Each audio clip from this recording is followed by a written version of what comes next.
Am I the only one that thinks that Yeezys have gotten better and worse at the same time? Let's just say better, right? Just to not even be that person.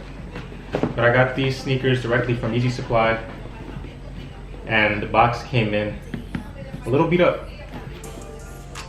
These are size 10.5 Yeezy 700 V3 Safflower. Oh man, I hope I'm not butchering that shit, but I contemplated opening this shit up like Dennis Rodman. That's what I'm gonna try to open it up. Mozzie, get over here. Move. All real, right? I'm trying to open it up. He does not slide it. Wow, it's like Christmas. Oh shit. But I did it. The Yeezy 700 V3 Safflower.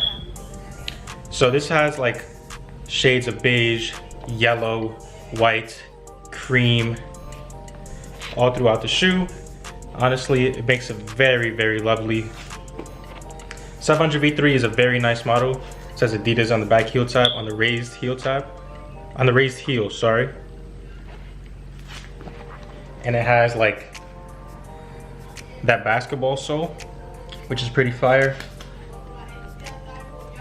But I'm pretty sure, yeah, these don't have boosts. These are just Yeezy Ortholites, with Yeezy with the Ortholite soles. And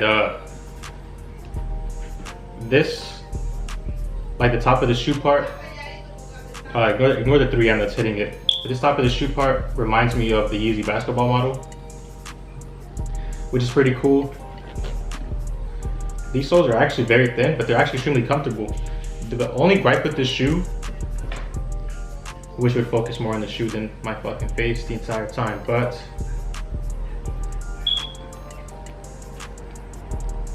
the only gripe with this shoe really is the fitting on it. So like the Yeezy website doesn't tell you how to size up, how to size with these sneakers, what size to get like they used to on the Adidas website.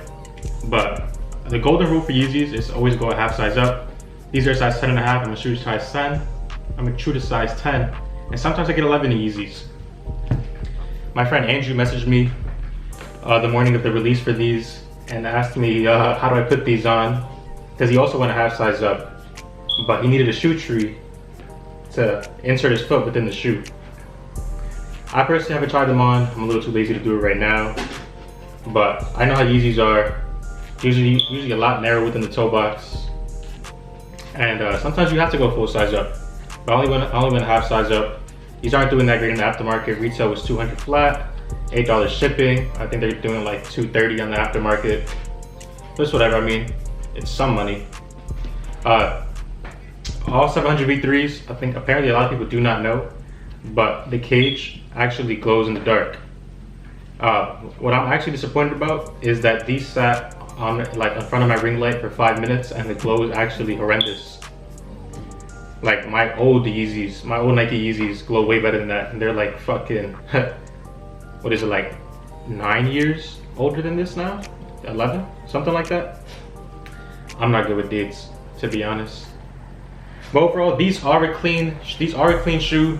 These are for the personal, to be honest. I should not be buying more sneakers for myself, but there's just absolutely no way that I couldn't get these. I woke up late for the release for these.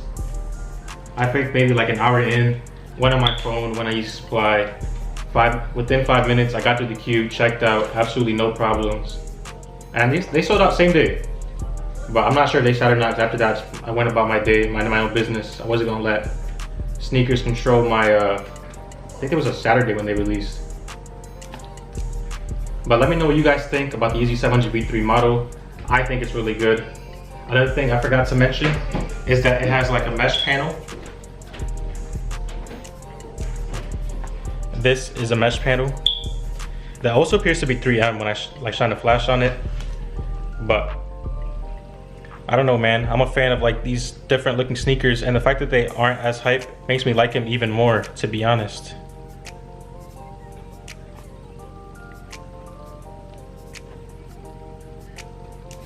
But yeah, nothing else to really say about this. I know this fucking, the way I'm sitting and presenting these sneakers are really awkward, but I'm doing the best with what I have.